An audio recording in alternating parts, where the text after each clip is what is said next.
আসসালামু আলাইকুম। চলে আসলাম নতুন একটি রেসিপি নিয়ে। আজ আমি রান্না করে দেখাবো তাল ক্ষীর। এভাবে তাল ক্ষীর রান্না করলে খুব সহজে রান্নাটা করা যায় আর খেতেও কিন্তু দুর্দান্ত লাগে। চলুন তাহলে শুরু করা যাক। তাল ক্ষীর তৈরি করার জন্য এখানে আমি তালের রসটা বের করে নিয়েছি। এবার আমি চুলায় একটি প্যান বসিয়ে দিয়েছি, এর মধ্যে দিয়ে দেব দুধ। এখানে আমি হাফ কেজির মতো দুধ দিয়ে দিয়েছি।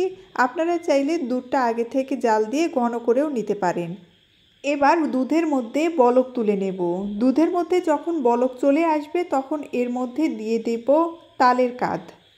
এবার এর মধ্যে দিয়ে দেব চিনি, দিয়ে দেব স্বাদ অনুযায়ী লবণ, দিয়ে দেব এক টুকরো দারচিনি, দুইটা এলাচ।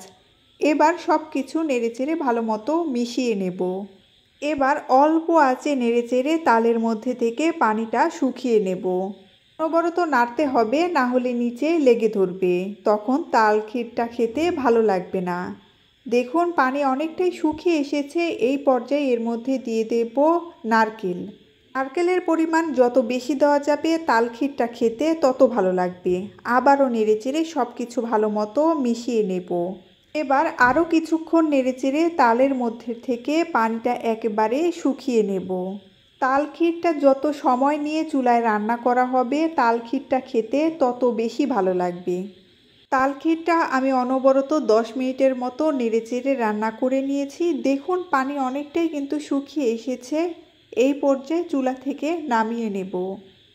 এভাবে তাল ক্ষীর রান্না করে কাউকে খাওয়ালে সে কিন্তু এই রেসিপিটি বারবার খেতে চাইবে। তৈরি হয়ে গেল খুব সহজে এবং খুবই মজাদার অল্প সময়ে তাল ক্ষীরের রেসিপি। আপনারা বাড়িতে অবশ্যই তালের এই রেসিপিটি ট্রাই করে দেখবেন। যে তাল খেতে পছন্দ করে না সেও চেটেপুটে খাবে। এতক্ষণ পাশে থাকার জন্য ধন্যবাদ সবাইকে।